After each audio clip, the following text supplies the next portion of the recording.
Todo comienza en la provincia de Shanxi, al norte de China, región que es el corazón de la industria del magnesio del país. Aquí se ubican numerosas fábricas equipadas con grandes hornos de electrólisis que humean sin cesar, con denso humo gris, brillando con destellos metálicos. Estas fábricas pueden considerarse monstruos industriales modernos. Por ventanas y portones emana metal caliente. El rugido de máquinas y susurro cambia el ritmo urbano habitual por verdadera fiesta de producción. La magnesita es carbonato de magnesio ampliamente distribuido en diversas regiones del mundo, pero los mayores yacimientos industriales se concentran en China, especialmente en la provincia de Shanxi, que produce más del 60% de todo el magnesio chino. El proceso tecnológico de producción de magnesio comienza con extracción de magnesita, sal natural que contiene el componente industrial principal, óxido de magnesio.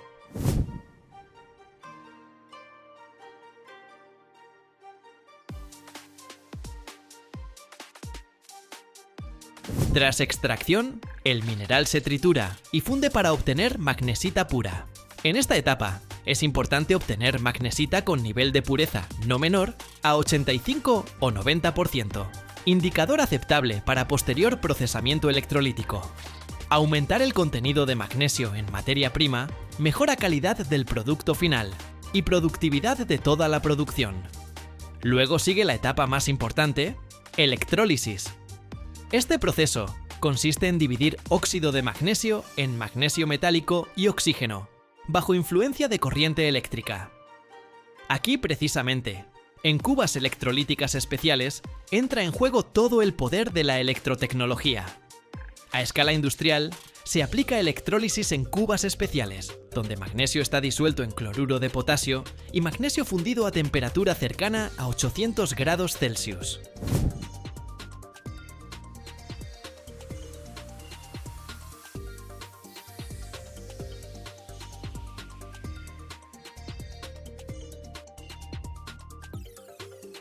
En la cuba electrolítica, la corriente eléctrica pasa entre ánodo y cátodo, causando reducción y liberación de magnesio metálico en el cátodo. Simultáneamente, en el ánodo se forma oxígeno. El proceso requiere volúmenes colosales de energía eléctrica, 12.000 kilovatios hora por tonelada de magnesio. Precisamente por esta intensidad energética, la producción de magnesio es costosa y requiere acceso cercano a fuentes baratas de electricidad. El resultado de electrólisis son gotas calientes de magnesio puro que rápidamente se vierten en lingotes metálicos. Tienen color plateado brillante y su ligereza y resistencia fascinan a muchos ingenieros y diseñadores. El magnesio metálico producido tras extracción se funde inmediatamente en lingotes de 5 a 25 kilogramos, facilitando su transporte y uso posterior.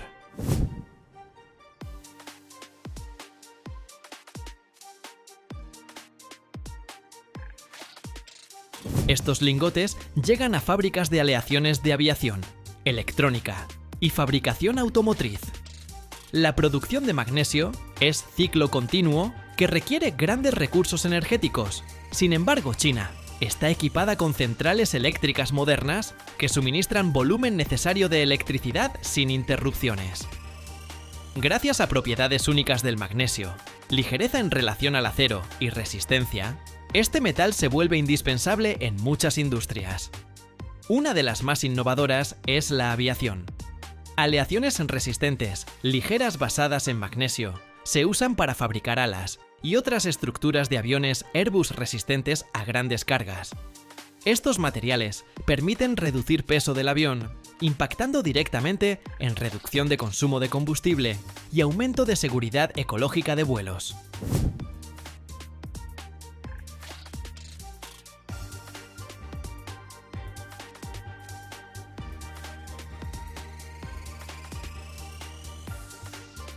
Según estadísticas, China extrae más de 10 millones de toneladas de magnesita al año, de las cuales cerca del 25% va a producción propia de magnesio. Del resto, la mayor parte se usa en otras industrias, particularmente producción de refractarios y cemento. Las fábricas chinas de magnesio son verdaderos gigantes industriales que no solo producen metal, sino marcan pauta a todo el mercado mundial. El gobierno chino apoya activamente el desarrollo de esta industria, invirtiendo en innovaciones, modernización ecológica y escalamiento de producción. Gracias a esto, el magnesio no solo mantiene sus posiciones, sino alcanza nuevo nivel, ayudando al país a influir en tendencias globales en aviación, electrónica y otras esferas clave.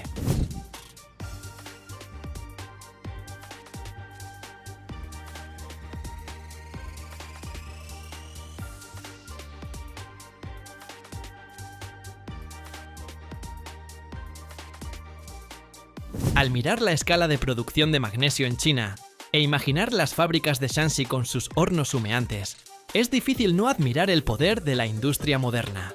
Hornos de 8 metros se calientan constantemente a altas temperaturas para que electrólisis continúe sin paradas, y filas interminables de lingotes de magnesio se transportan adelante a fábricas de aviación, plantas de electrónica y producción de laptops. El magnesio es uno de los metales más comunes en la corteza terrestre, ocupa 8º lugar en abundancia entre todos los elementos. Aunque no es tan duro como hierro o aluminio, su ligereza y propiedades únicas inspiraron a ingenieros a usar este metal en diversas esferas, desde fabricación automotriz hasta tecnologías espaciales.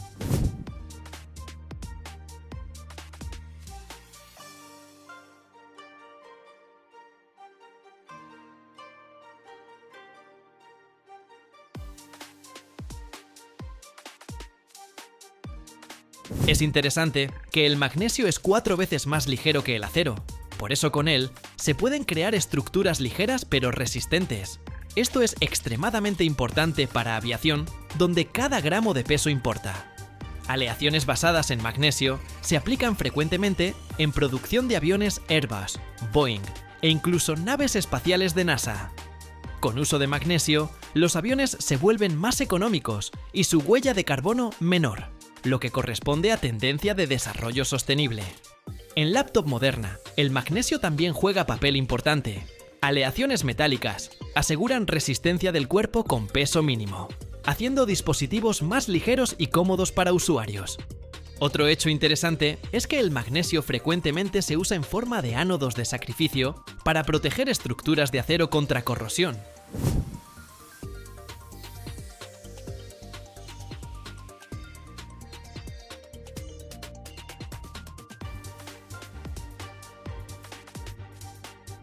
Gracias a su naturaleza electroquímica altamente activa, el magnesio se corroe gradualmente, protegiendo la estructura metálica del óxido.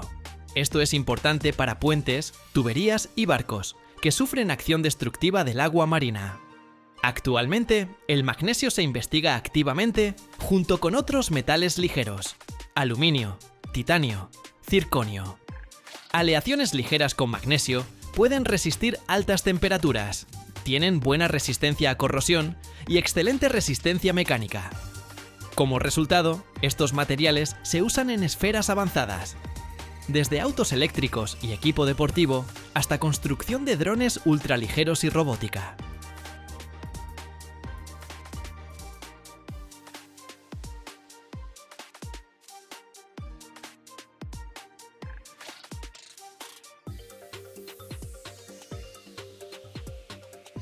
Cada año, en el mundo, se producen más de 100 toneladas de materiales, pero solo uno de ellos desafía las leyes de la física.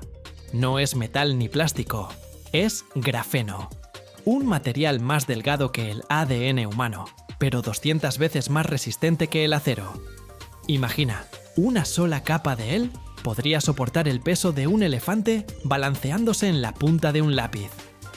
Es más ligero que el aire, transparente como el vidrio, y, al mismo tiempo, conduce la corriente mejor que el cobre. Pero lo más interesante es que todavía no conocemos los límites de sus posibilidades. Mira hasta el final. Descubrirás cómo algo casi invisible puede cambiar el futuro de toda la industria.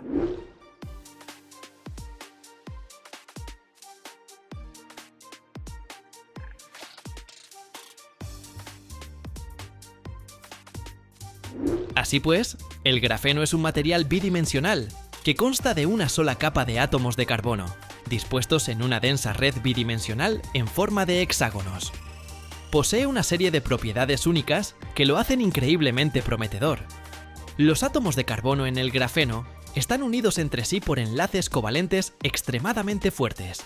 En esencia, cada átomo forma parte de una red absolutamente densa e impecable. Cuando intentamos estirar, perforar o romper una lámina de grafeno, en realidad estamos intentando romper estos enlaces.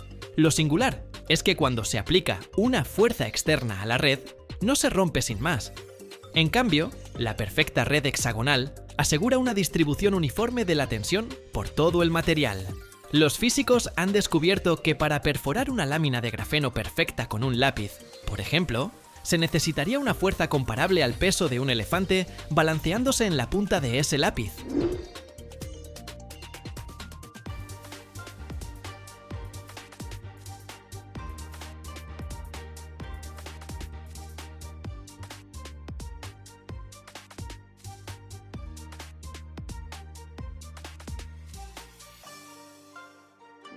¿Por qué hablamos precisamente de peso?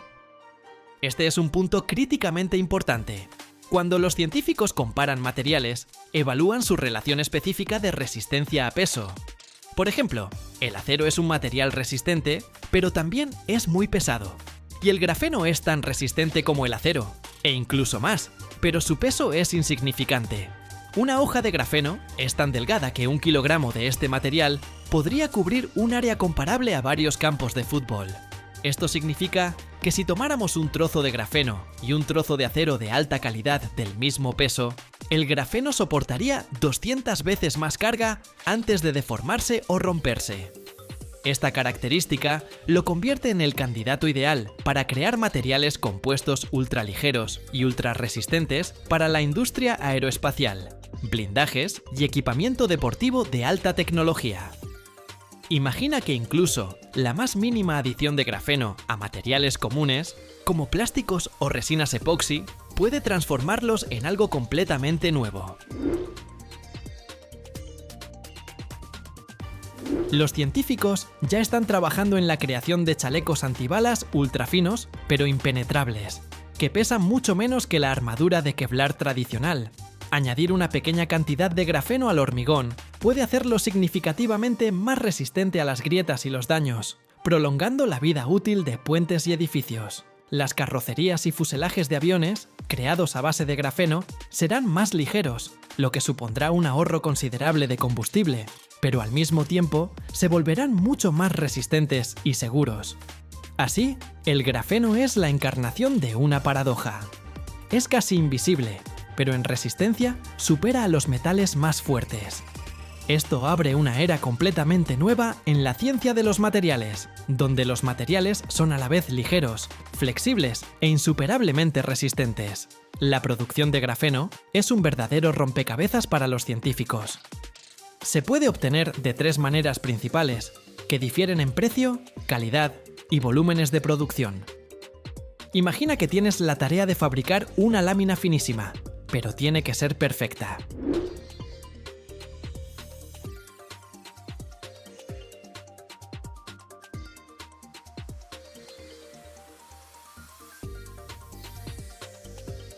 El primer método es la exfoliación mecánica. Es la forma en que se descubrió el grafeno. Aquí todo es simple. Tomamos grafito común, que es una pila de capas de carbono, e intentamos arrancar de él una sola capa. Los científicos literalmente usaron cinta adhesiva para arrancar capas repetidamente hasta que en la cinta quedaba esa misma capa monoatómica necesaria. Esto produce el grafeno más puro e ideal, un verdadero diamante para la investigación fundamental. Pero el problema es obvio. Este método es terriblemente lento, imposible de escalar, y solo es adecuado para laboratorios. El segundo enfoque es la exfoliación química.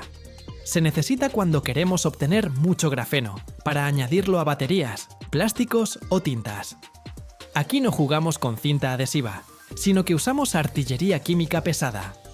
El grafito se sumerge en ácidos y oxidantes muy fuertes, que penetran entre las capas de carbono y comienzan a separarlas.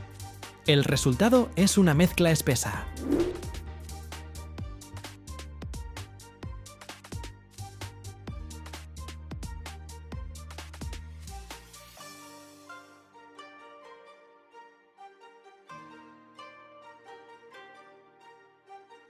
Luego, se trata con ultrasonido, como si fuera una batidora, y las capas de grafito se separan finalmente en agua u otro disolvente. Esto se llama óxido de grafeno. Después de esto, el óxido de grafeno necesita ser reducido para que vuelva a conducir la electricidad.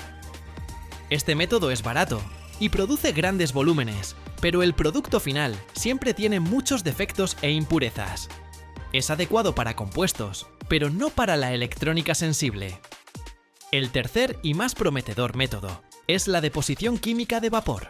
Es la tecnología para crear lienzos de grafeno de alta calidad y gran tamaño, necesarios para pantallas táctiles o microchips. Aquí no arrancamos nada, sino que cultivamos el material desde cero. Se toma una fina lámina de metal, generalmente de cobre, y se calienta fuertemente, hasta 1000 grados Celsius. Luego, en el horno se introduce un gas que contiene carbono, por ejemplo, metano. Los átomos de carbono, liberados del gas, se depositan sobre el cobre al rojo vivo, que sirve como una plantilla ideal. Se autoensamblan en una impecable red de panal de una sola capa. Este método produce alta calidad y permite hacer grandes láminas de grafeno, lo cual es clave para la industria.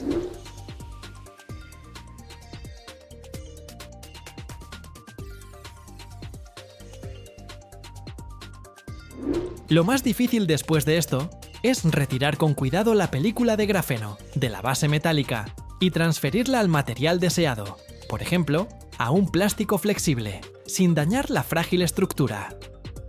Si hablamos de dinero, el mercado mundial de grafeno se valora actualmente en cientos de millones de dólares estadounidenses y, según la mayoría de las previsiones, crecerá muy rápidamente, a menudo duplicándose cada pocos años. Los analistas esperan que para finales de la década este mercado pueda superar los 1000 millones de dólares. Esto demuestra que los inversores creen en la adopción masiva del grafeno.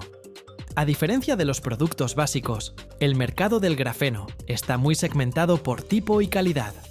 La mayor parte de la producción en peso es de óxido de grafeno reducido y escamas de grafeno. Se fabrican por el método químico y se utilizan para reforzar compuestos, recubrimientos y tintas. Son baratos, pero tienen muchos defectos. Es el llamado volumen barato.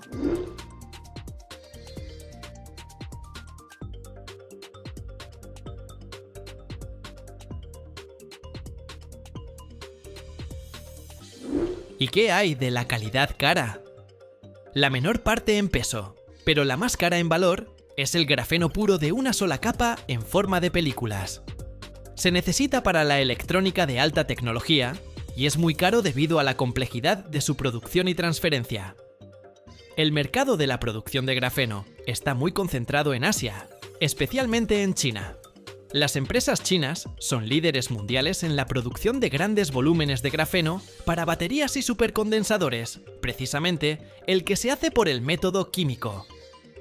Las empresas europeas y estadounidenses, por regla general, se centran en el desarrollo de formas de grafeno más tecnológicas y puras, es decir, películas para las industrias aeroespacial y electrónica.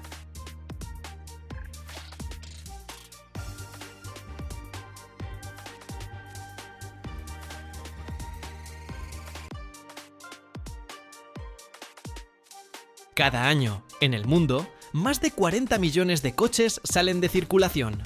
Imagina una cordillera de metal, vidrio y caucho que se extiende hasta el horizonte. Pero para África, esto no es basura, es un verdadero tesoro. En Lagos, en el corazón de Nigeria, funciona el mercado de repuestos de automóviles usados más grande del mundo, donde trabajan decenas de miles de personas y el nivel de reutilización de piezas alcanza un increíble 95%.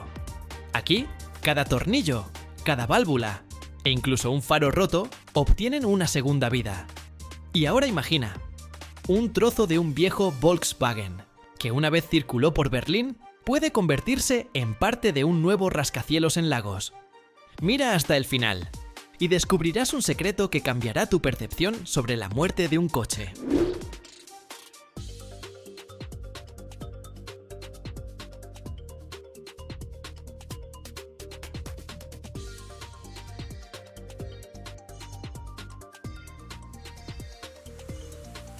Todo comienza en el caos de un puerto o en las afueras de una ciudad gigante como Lagos.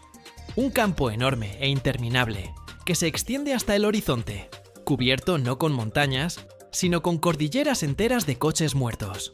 Es un cementerio y al mismo tiempo una maternidad.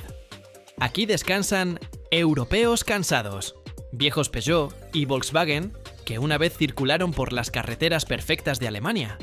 Y junto a ellos, resistentes japoneses, Toyotas y Nissans, que han sobrevivido más de una temporada de lluvias. El aire aquí es denso y pesado, huele a aceite viejo, a metal calentado por el sol y a goma quemada. Y sobre todo esto, un zumbido incesante, el chirrido del metal, el tintineo de un martillo, el siseo de las máquinas de soldar. No es una fábrica, es un organismo vivo. Y a este organismo llega un nuevo paciente, un viejo y maltratado Toyota Corolla. Su viaje por las carreteras del mundo ha terminado. Comienza su viaje por piezas.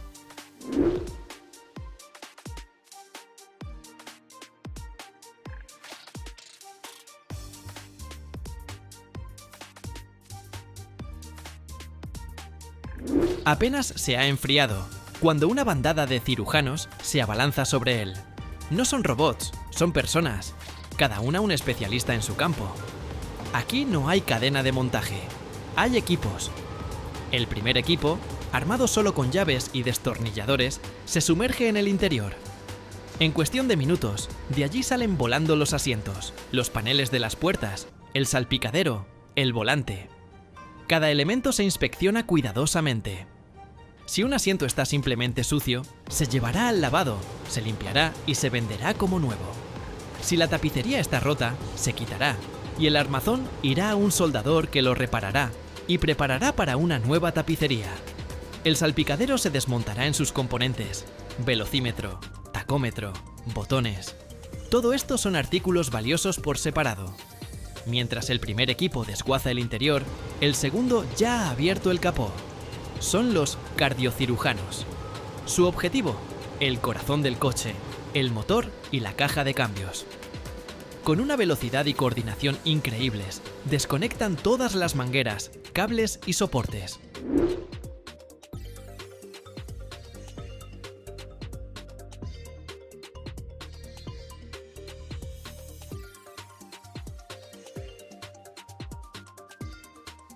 Luego, con la ayuda de un simple polipasto de cadena colgado de una viga oxidada, arrancan todo el tren motriz de su lecho. El motor no se envía a la fundición. ¡Oh, no! Es el tesoro más valioso. Se llevará a un taller donde se desmontará por completo, hasta el último tornillo. Cada pieza, pistones, válvulas, cigüeñal, se lavará a fondo con gasolina y se comprobará su desgaste. Si una pieza está en buen estado, irá a un banco de órganos para reparar otros motores. Si está desgastada, se restaurará o se venderá como chatarra. Con varios de estos motores muertos, un genio mecánico local puede ensamblar uno que funcionará durante otros 10 años. Mientras tanto, junto a nuestro Toyota, ya trabaja el tercer equipo, los cosmetólogos. Quitan los paneles de la carrocería, puertas, aletas, capó, parachoques. Cada pieza se evalúa. Si una puerta está intacta, simplemente se venderá. Si tiene una abolladura, no es un problema.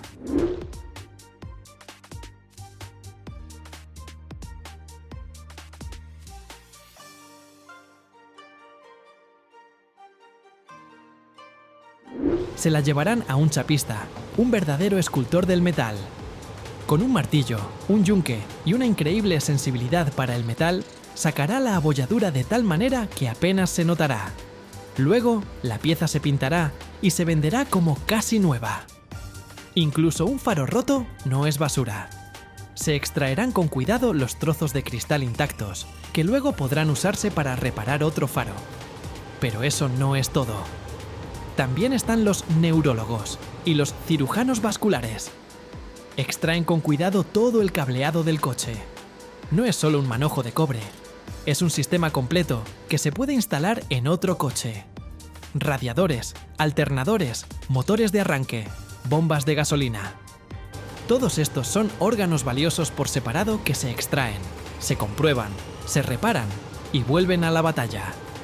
Incluso los discos de freno, si no están demasiado gastados, se rectificarán y se venderán. El cristal se corta con cuidado para venderlo a quienes se les haya roto. Amortiguadores, muelles, brazos de suspensión. Todo se aprovecha.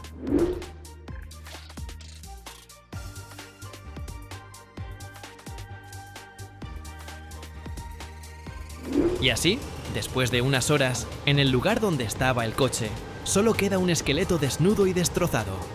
Una carrocería sin puertas, sin ruedas, sin entrañas. Parecería que esto ya es el final. Pero no. Llega el momento de los carniceros finales. Armados con sopletes de acetileno, como demonios, se lanzan sobre este esqueleto. Con un siseo y deslumbrantes haces de chispas que huelen a pintura quemada, lo cortan en trozos de un tamaño conveniente para el transporte. Y estos trozos de metal, la antigua carrocería, emprenden su último viaje. A una acería local, a menudo improvisada. Allí, en hornos artesanales, donde la temperatura supera los 1000 grados Celsius, este metal se vuelve a fundir. El acero líquido e incandescente se vierte en simples moldes de arena, y de él nacen cosas nuevas y sencillas. Barras de refuerzo para la construcción, tapas de alcantarilla, herramientas agrícolas simples o incluso ollas de cocina.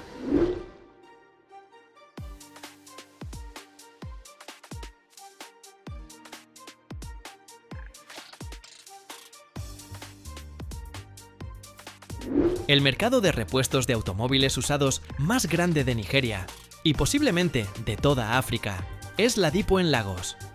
No es solo un mercado, es una ciudad dentro de una ciudad, que ocupa una superficie de decenas de hectáreas. Aquí trabajan más de 30.000 personas, mecánicos, vendedores, chapistas, electricistas. La facturación anual de este único mercado se estima en cientos de millones de dólares. Es una economía gigantesca, en su mayoría informal, que da empleo a toda una generación. A diferencia de los países occidentales, donde muchas piezas simplemente van a la prensa junto con la carrocería, en Nigeria el nivel de reutilización de piezas de un solo coche se acerca al 95%. Prácticamente nada se tira. Los motores y las transmisiones son la mercancía más valiosa. El motor de un modelo popular, como un Toyota Camry, puede venderse por 500 o incluso $1000 o más, dependiendo de su estado. Es una cantidad de dinero enorme.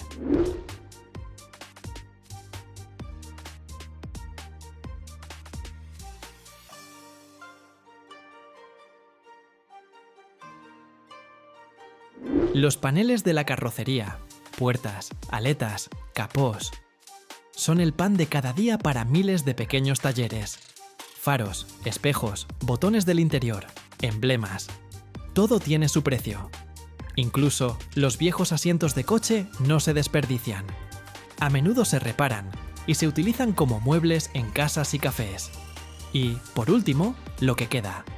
Después de haber quitado del coche absolutamente todo lo que se puede vender, queda la carrocería desnuda. Su peso representa aproximadamente el 30% del peso inicial del vehículo. E incluso este resto no se desperdicia. En Nigeria operan numerosas pequeñas acerías, a menudo artesanales, que refunde esta chatarra. Anualmente, procesan cientos de miles de toneladas de este metal, convirtiéndolo en barras de refuerzo para la construcción local. Esto significa que un rascacielos que se construye hoy en Lagos bien podría contener un trozo de un Volkswagen, que una vez circuló por las calles de Berlín.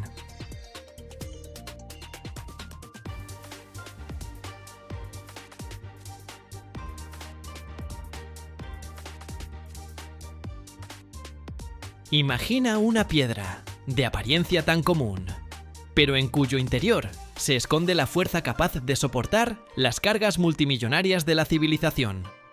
Cómo, a partir de una roca sin rostro, nace una carretera que soportará millones de coches.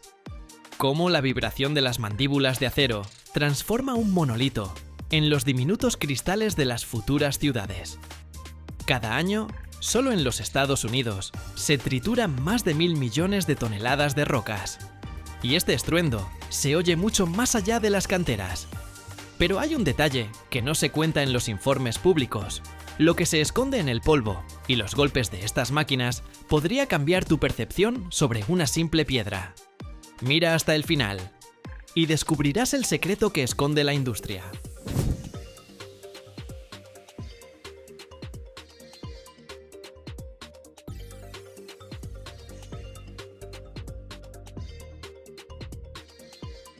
La primera y más espectacular etapa de la trituración de grandes bloques de piedra en las canteras es la fragmentación primaria de los macizos rocosos.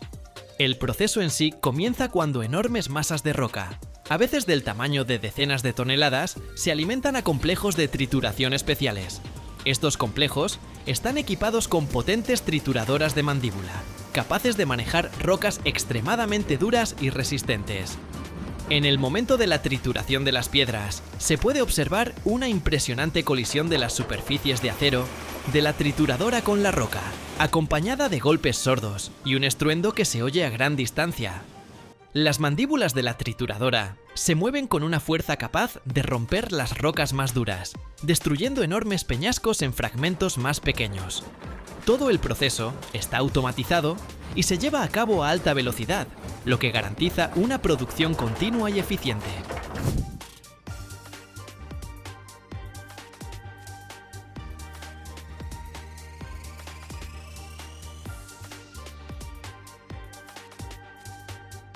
Después de la trituración primaria, el material llega a transportadores de cadena que lo elevan para la siguiente etapa de trituración o cribado.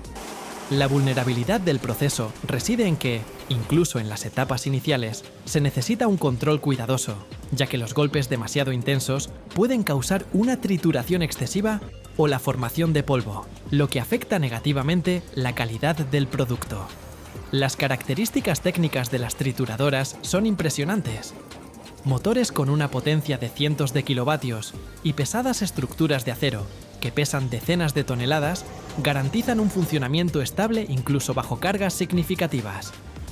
La temperatura de las piezas metálicas aumenta, pero los sistemas de refrigeración mantienen un régimen óptimo para un funcionamiento prolongado e ininterrumpido. Se utilizan varios tipos principales de rocas. Estas rocas tienen diferentes propiedades y se aplican según sus características técnicas.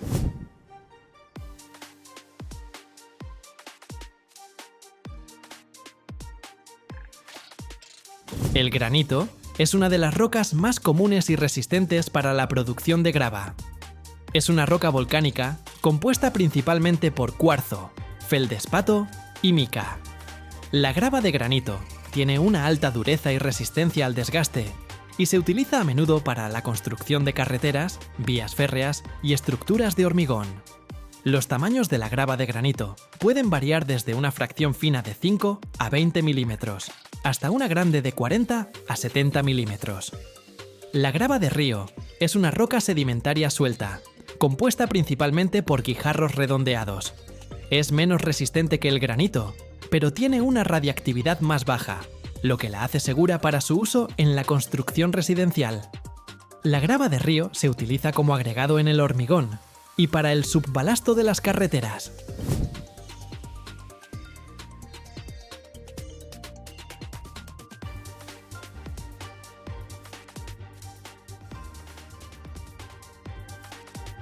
La piedra caliza es una roca sedimentaria que se utiliza principalmente en la construcción de carreteras, como base y subbase bajo el asfalto o las losas de hormigón.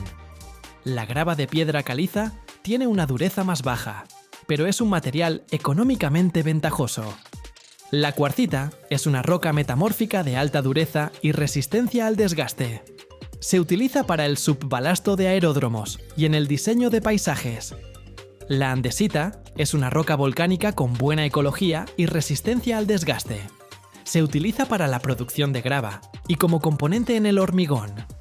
Estas piedras naturales se extraen en canteras, donde se someten a una trituración explosiva o mecánica con posterior clasificación.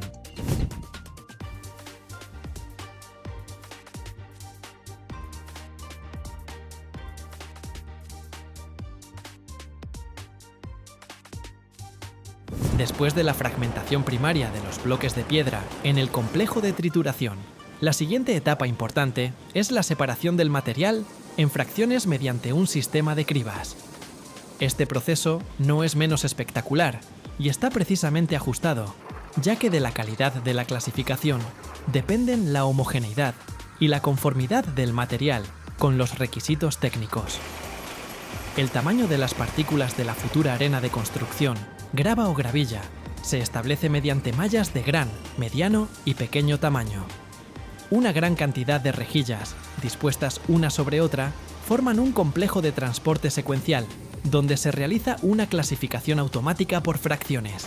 Los fragmentos gruesos permanecen en la parte superior, pasando a ser procesados en las siguientes trituradoras, mientras que los productos más finos se tamizan hacia abajo y caen en los receptores de clasificación.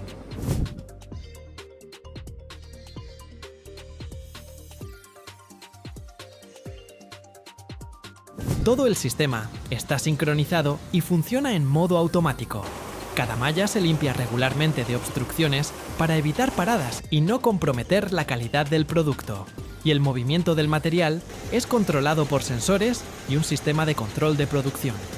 El control de los tamaños y la calidad del material se realiza tanto con la ayuda de sensores como mediante verificaciones periódicas de laboratorio. Esto es importante, porque de ello dependen las características de construcción del producto final, la durabilidad de las carreteras y otras estructuras. La automatización de este proceso aumenta la productividad del complejo de trituración y clasificación. Reduce la necesidad de trabajo manual y minimiza el factor de error humano. Además, se prevén reservas tecnológicas para un rápido ajuste del sistema en caso de cambio del tipo de materia prima o de las normas.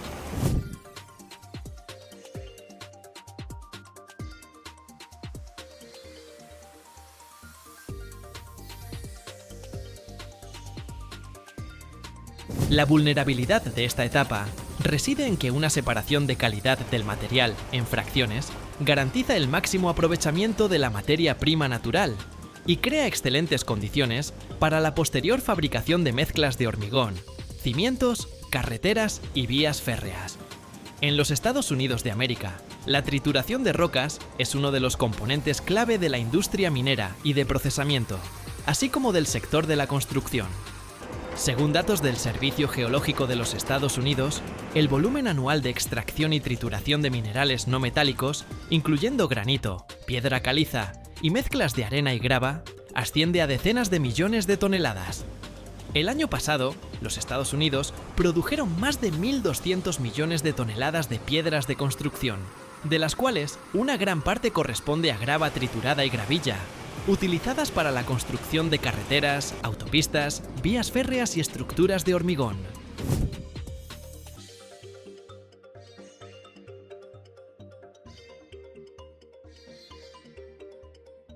Esto representa, aproximadamente, 1/3 de la producción mundial de dichos materiales.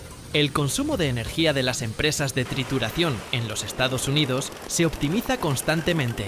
En los últimos años, la implementación de tecnologías de eficiencia energética ha permitido reducir los costos de electricidad en un 20%. También es importante que en los Estados Unidos se apliquen sistemas a gran escala de control de la seguridad ambiental, que reducen la emisión de polvo y la carga de ruido durante la trituración. El proceso de trituración va acompañado de la formación de una gran cantidad de polvo, que contamina el aire en las inmediaciones de las canteras y los complejos de trituración. El polvo puede afectar negativamente la salud de los trabajadores y los residentes de las áreas circundantes, causando problemas respiratorios, alergias y otras enfermedades crónicas.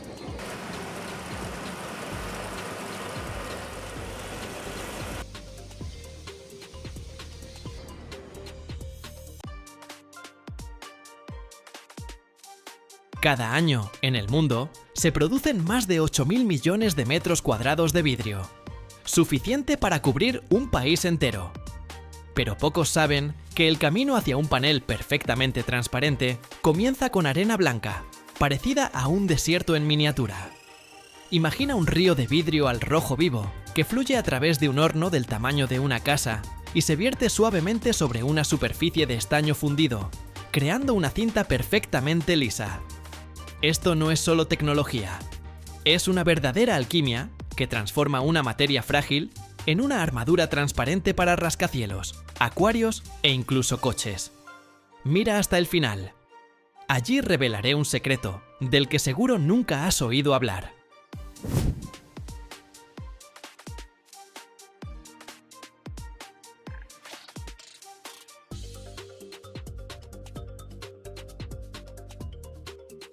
Todo comienza en un enorme almacén de materias primas parecido a un desierto en miniatura. El ingrediente principal, que constituye alrededor del 70% de nuestro futuro producto, es arena de cuarzo de la más alta pureza.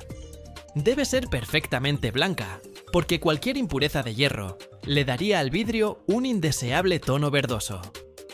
Junto a la montaña de arena hay colinas de otros polvos blancos, carbonato de sodio, que actúa como un fluidificante, bajando la temperatura de fusión, y piedra caliza, que le da al vidrio estabilidad y resistencia.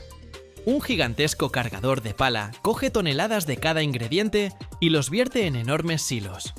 Desde allí, por orden de una computadora, se transportan por una cinta transportadora a un mezclador.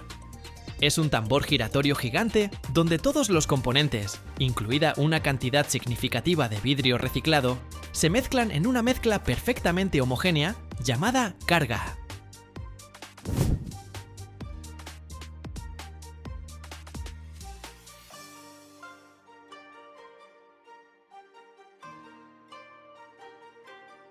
Ahora, esta carga seca y polvorienta comienza su viaje al corazón mismo de la fábrica, el horno de fundición.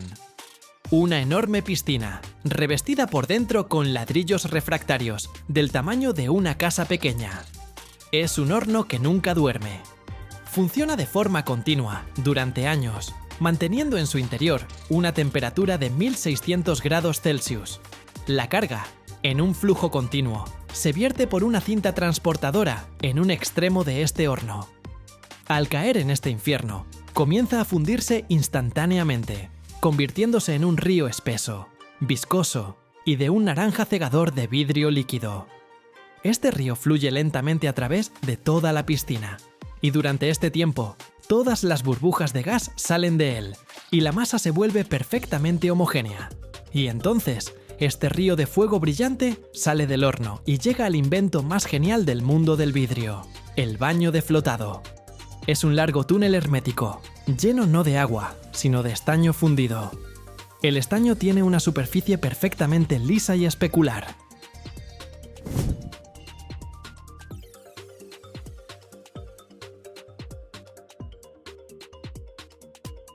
Como el vidrio es más ligero que el estaño y no se mezcla con él, se extiende por la superficie, como el aceite sobre el agua, formando una cinta perfectamente plana e impecablemente lisa. La gravedad la hace perfectamente plana por debajo, y la tensión superficial, perfectamente lisa por arriba. El grosor de esta cinta se regula con la velocidad a la que se extrae del baño y con rodillos especiales. Anualmente, en el mundo, se producen más de 8.000 millones de metros cuadrados de este vidrio flotado. Es suficiente para cubrir todo el territorio de Chipre. Después del baño de flotado, la interminable cinta de vidrio, todavía muy caliente pero ya sólida, entra en un largo túnel llamado túnel de recocido. Esta es una etapa críticamente importante. Si el vidrio se enfriara demasiado rápido, se crearían en él tensiones internas colosales, y sería frágil como un adorno de Navidad.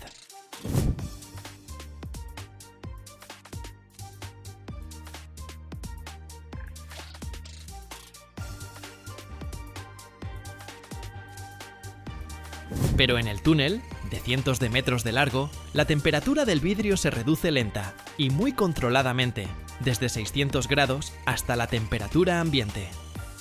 Esto permite que las moléculas se relajen y elimina todas las tensiones. Del otro extremo del túnel sale una cinta de vidrio perfectamente transparente, plana y libre de tensiones, que un cortador automático con un rodillo de diamante corta en enormes láminas, llamadas láminas jumbo. Su tamaño puede alcanzar los 6 por 3 metros. Pero esto es solo la materia prima, solo una capa de nuestro futuro sándwich. Para los rascacielos y los acuarios, el vidrio ordinario es demasiado débil. Por eso, estas láminas se envían a un entrenamiento adicional. Para hacer el vidrio 5 o 7 veces más resistente, se templa. La lámina de vidrio entra en un horno donde se calienta a una temperatura de 620 grados, casi hasta su punto de reblandecimiento. Y luego se saca instantáneamente, y se sopla por ambos lados con potentes chorros de aire frío.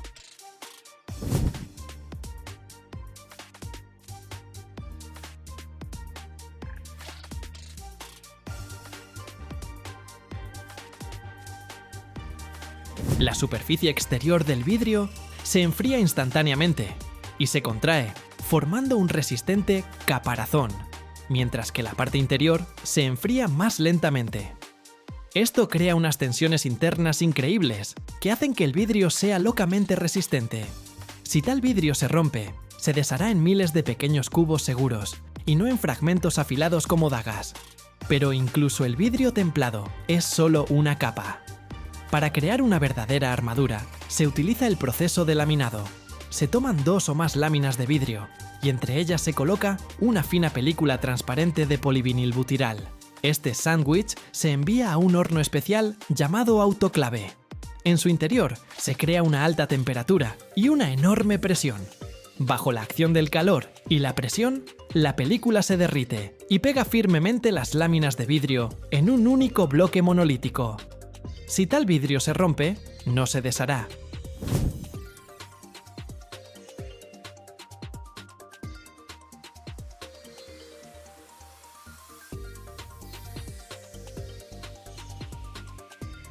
Los fragmentos permanecerán pegados a la película, como moscas en una cinta adhesiva.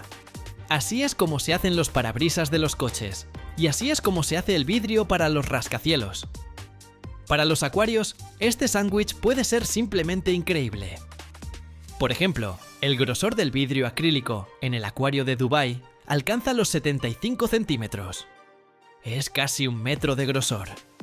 Está compuesto por muchas capas pegadas entre sí y es capaz de soportar la presión de 10 millones de litros de agua.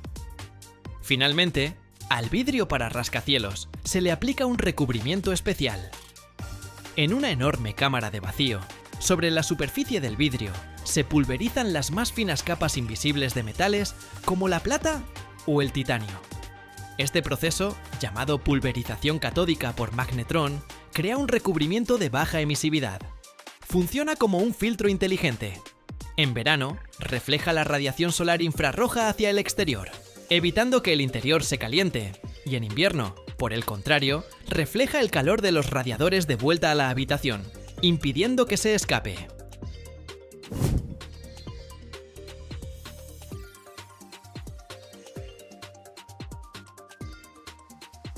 Esto permite reducir los costos de calefacción y aire acondicionado de un rascacielos en un 30 o 50%.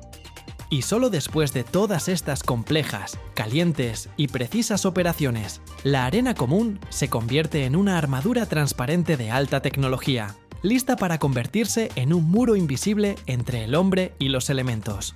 De la fábrica sale un enorme y perfectamente limpio panel de vidrio.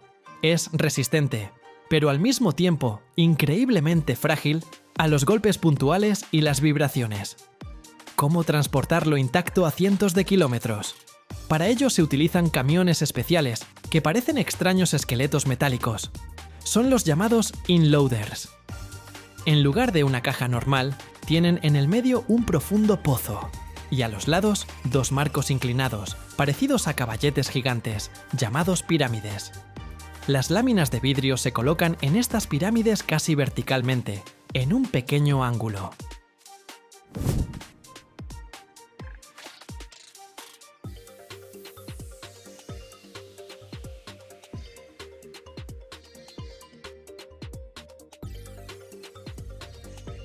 Esto se hace para que el peso se distribuya uniformemente y para minimizar la carga de las vibraciones de la carretera.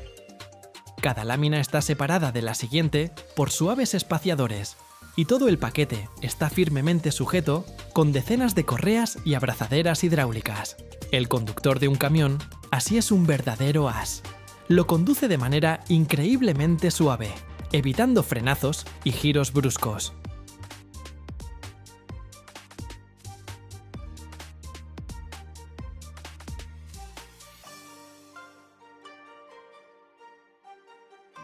Cada año, en el mundo, se evapora del agua de mar una cantidad de líquido suficiente para llenar millones de piscinas olímpicas. Y todo esto solo por uno de los productos más antiguos y caros de la historia de la humanidad, la sal.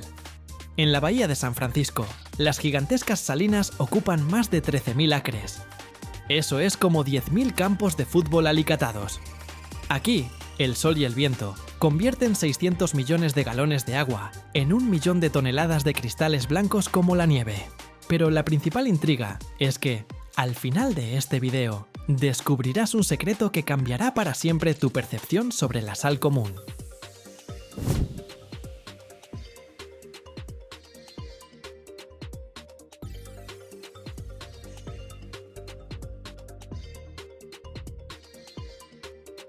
Puede que pienses que la sal es solo una especia barata, pero no. El mercado de la sal gourmet, donde la sal marina es la reina indiscutible, en los Estados Unidos es un negocio de cientos de millones de dólares y está creciendo a pasos agigantados. La gente está dispuesta a pagar más por este trozo de sol y mar en su plato, y ahora entenderás por qué. Las salinas de la bahía de San Francisco son unas de las más grandes del país. Su superficie total supera los 13.000 acres. Es como alicatar más de 10.000 campos de fútbol americano. Es toda una ciudad construida con estanques poco profundos que brillan con todos los colores del arco iris, del azul al rosa, dependiendo de la concentración de sal y los microorganismos. Y esta gigantesca fábrica produce anualmente más de 1 millón de toneladas de sal. Es el peso de aproximadamente 250.000 camionetas Ford F-150 de tamaño completo, cada año.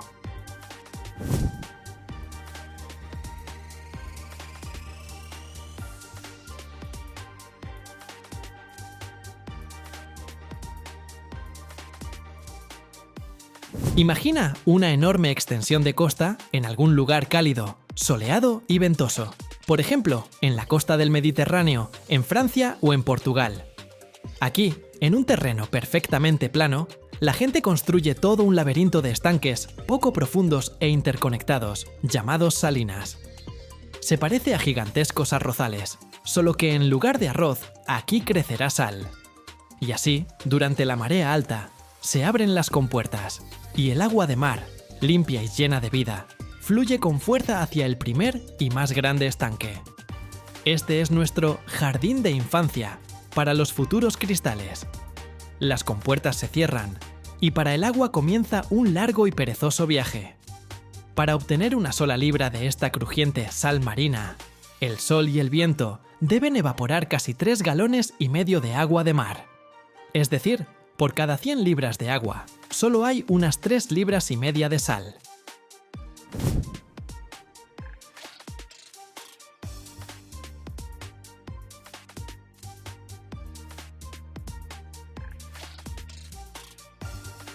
Imagina que necesitas beber 28.000 botellas de agua estándar para obtener un pequeño salero de sal, y ahora multiplica eso por millones de toneladas. Para producir ese millón de toneladas de sal en la bahía de San Francisco, se evaporan anualmente más de 600.000 millones de galones de agua. Eso es suficiente para llenar casi 1 millón de piscinas olímpicas. Ahora entran en juego los dos principales trabajadores de nuestra fábrica. El primero es el sol. Comienza a tostar sin piedad la superficie de este enorme estanque, calentando el agua. El segundo es el viento. Sopla sobre la superficie, llevándose el aire húmedo y acelerando la evaporación. Día tras día, semana tras semana, el agua se evapora lenta pero inexorablemente, y la concentración de sal en ella aumenta. La solución se vuelve cada vez más salada. Cuando alcanza una cierta densidad, se bombea al siguiente estanque, un poco más pequeño y menos profundo. Y el proceso se repite. Es como preparar un almíbar. Evaporamos lentamente el agua para hacerlo más espeso.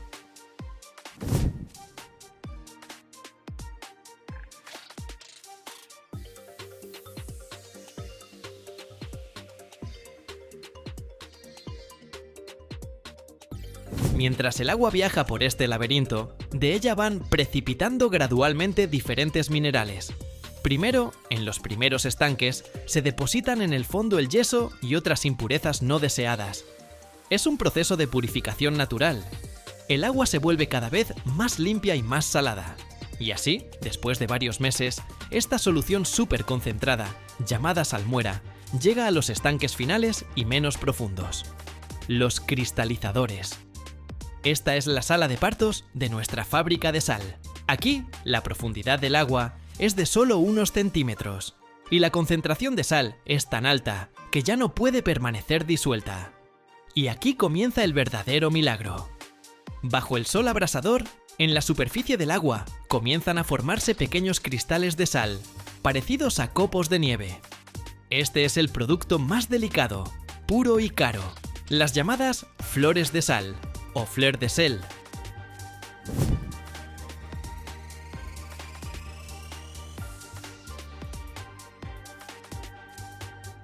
Los trabajadores, llamados paludiers, con la ayuda de rastrillos de madera especiales, parecidos a enormes paletas, recogen con mucho cuidado, a mano, esta fina y frágil capa de la superficie.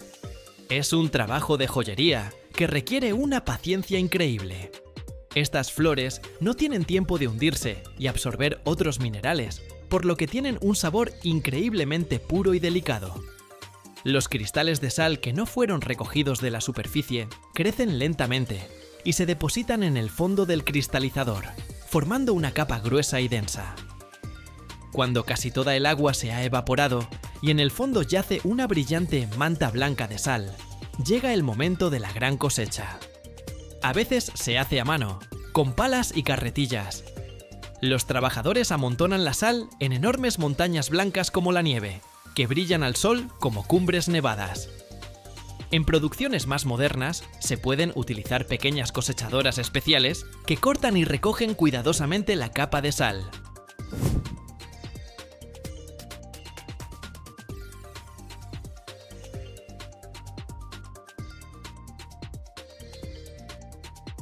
Pero esto aún no es el final. La sal recogida está húmeda y necesita secarse. Se deja en estas enormes montañas al aire libre durante varios meses y a veces hasta un año. El sol y el viento continúan su trabajo, eliminando lentamente los restos de humedad. La lluvia que cae periódicamente lava la sal, eliminando las últimas impurezas, como el amargo cloruro de magnesio.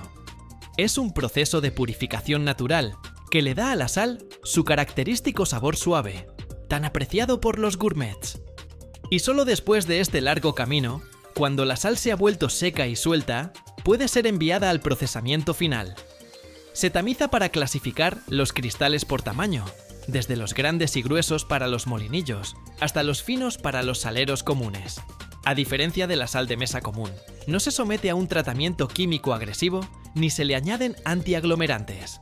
Permanece tal como la creó la naturaleza, con toda la riqueza de micronutrientes como el magnesio, el potasio y el calcio, que le dan ese sabor a Piomar un poco más complejo y profundo.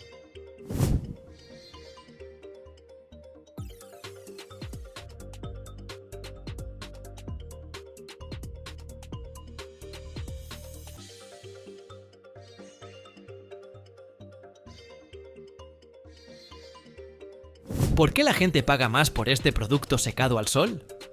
El secreto está en la química. La sal de mesa común, que se extrae de las minas, es casi 100% cloruro de sodio puro. Pasa por un tratamiento agresivo donde se le elimina absolutamente todo lo superfluo. Es como un soldado perfectamente pulido, pero un poco solitario. En cambio, la sal marina, después de la evaporación del agua, alrededor del 80% de su composición, es ese mismo cloruro de sodio. Pero el 10 o 15% restante es un verdadero cóctel de más de 60 micronutrientes que quedaron del océano: magnesio, potasio, calcio y muchos otros. Es precisamente esta cola mineral la que le da a la sal marina su sabor más complejo y suave, y su textura característica. Así que estas cifras son la prueba de que la tecnología más antigua de la Tierra, que utiliza solo el sol y el mar, puede ser no solo hermosa, sino también increíblemente a gran escala, convirtiendo miles de millones de galones de agua en millones de libras de sabor puro.